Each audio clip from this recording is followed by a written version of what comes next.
اس کی چوڑائی تقریباً 2.5 سے 3 کلومیٹر، اس کا کل رقبہ 19 کلومیٹر بنتا ہے۔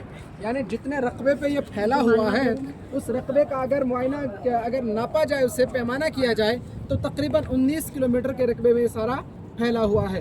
اس میدان کے اندر اسلام کی دوسری بڑی جنگ ہوئی، جس میں آپ صلی اللہ علیہ وآلہ وسلم کے پیارے چچا حضرت سیدنا امیر حمزہ رضی اللہ تعالیٰ عنہ کو بے رحمی کے ساتھ شہید کیا گیا۔ اسلام کے پہلے سفیر حضرت مصعب بن عمیر رضی اللہ تعالیٰ عنہ بھی اسی میدان میں شہید ہوئے تھے۔ حضرت حنظلہ غسیل الملائکہ کا جن کو لقب ملا، وہ بھی میدان احد میں ہی شہید ہوئے تھے۔ 70 جلیل القدر صحابی شہید ہوئے۔ آپ صلی اللہ علیہ وسلم 700 صحابہ کے ساتھ میدان احد میں تشریف لائے۔ 50 صحابہ کرام کو اس پہاڑی پر مقرر فرمایا۔ سب لوگ دیکھیں اپنے سیدھے ہاتھ پر، یہ جو چھوٹی پہاڑی ہے جس پر کچھ زائرین آپ کو دکھائی دیں گے، اسی پہاڑی پر ہمارے آخر الزمان نبی صلی اللہ علیہ وسلم نے فرمایا تھا کہ اے میرے صحابہ، اگر ہم جنگ جیتیں یا ہاریں، اگر تمہاری نگاہ دیکھے کہ ہمارے جسموں سے پرندے ہمارے گوشت کو اچک رہے، نوچ کے کھا رہے ہیں، جب تک تمہیں میں نہ بلاؤں اس طرح سے نیچے نہ اترنا۔ آپ صلی اللہ علیہ وسلم کے حکم پر 50 صحابہ کرام اس پہاڑی پر مقرر ہوئے۔ مشرکین مکہ اس طرف سے میمنہ کی طرف سے آگے بڑھے، پہلا حملہ ہوا، مسلمانوں نے ایسا مقابلہ کیا، کفار کے رونگٹے کھڑے ہوئے میدان چھوڑ کر واپس بھاگنے لگے۔ آپ صلی اللہ علیہ وسلم نے 50 صحابہ کو جو وہاں پر مقرر کیا تھا، حضرت خالد ابن ولید رضی اللہ تعالیٰ جن کو حالت اسلام میں سیف اللہ کا لقب ملا، اس وقت یہ دائرہ اسلام میں داخل نہیں ہوئے تھے۔ میسرہ کی طرف سے 200 گھڑ سوار کے ساتھ ایک گھات لگائے بیٹھے تھے۔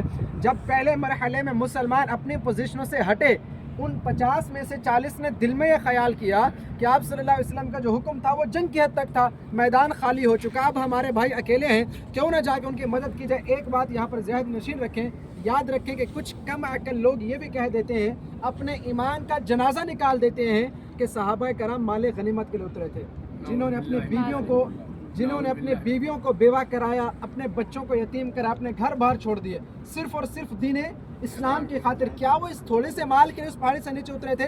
یہاں پر خطا اجتہاد ہوئی، اسی میں اللہ کی مصلحت تھی۔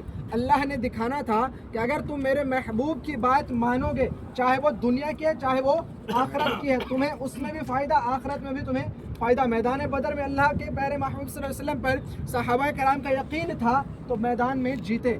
اللہ تبارک و تعالیٰ نے مدد کیسے فرمائی؟ بِخَمْسَةِ آلَافٍ مِّنَ الْمَلَائِكَةِ مُنزَلِينَ، 5000 فرشتے نشان والے بھیجے اور مسلمانوں کی مدد فرمائی۔ یہاں پر جب وہ 40 اترے تو اللہ نے دکھایا کہ جب تم میرے محبوب کی نافرمانی کرو گے، اگر اس پر عمل نہیں کرو گے تو تمہیں اس میں نقصان ہوگا۔ اب ہم لوگ اتنے وہ ہیں نہیں معتبر کے صحابہ کرام پر باتیں کریں، اللہ اور اللہ کا محبوب ان سے راضی ہے۔ خطا اجتہادی ہوئی، 40 نیچے اترے، حضرت خالد بن ولید نے موقع پایا اور ایک دم سے مسلمانوں پر حملہ کیا۔ اب جب حملہ کرنے لگے 10 باقی بچے تو پورے لشکر سے کہنے لگے حضرت خالد بن ولید کہ ان 10 کو کمزور مت سمجھنا، ان 10 کو بھی ہزاروں کے برابر سمجھنا۔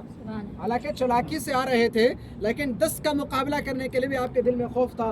جب ایک دم سے حملہ ہوا، مسلمانوں کا جان نقصان بہت زیادہ ہوا۔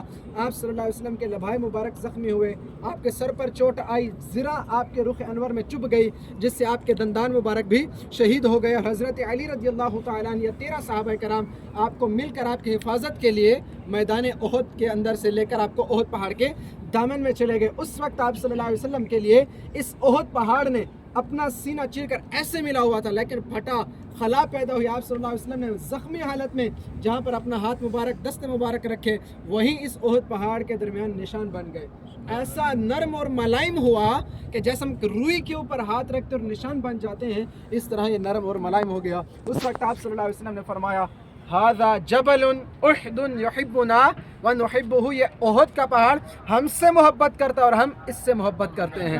آپ صلی اللہ علیہ وآلہ وسلم ایک مرتبہ صحابہ کرام حضرت ابوبکر صدیق، حضرت عثمان غنی اور حضرت عمر بن خطاب رضوان اللہ تعالی علیہم اجمعین کے ساتھ اس پہاڑ پر تشریف فرما تھے تو یہ ہلنے لگا، حرکت کرنے لگا۔ یا رسول اللہ صلی اللہ علیہ وسلم، یہ پہاڑ جنبش کر رہا ہے۔ آپ صلی اللہ علیہ وسلم نے اپنے پاؤں سے ضرب لگائے اور فرمایا اے احد، کیا تم نہیں جانتے کہ تم پر ایک نبی ہے، صدیق بھی ہے اور تم پر شہید بھی ہیں؟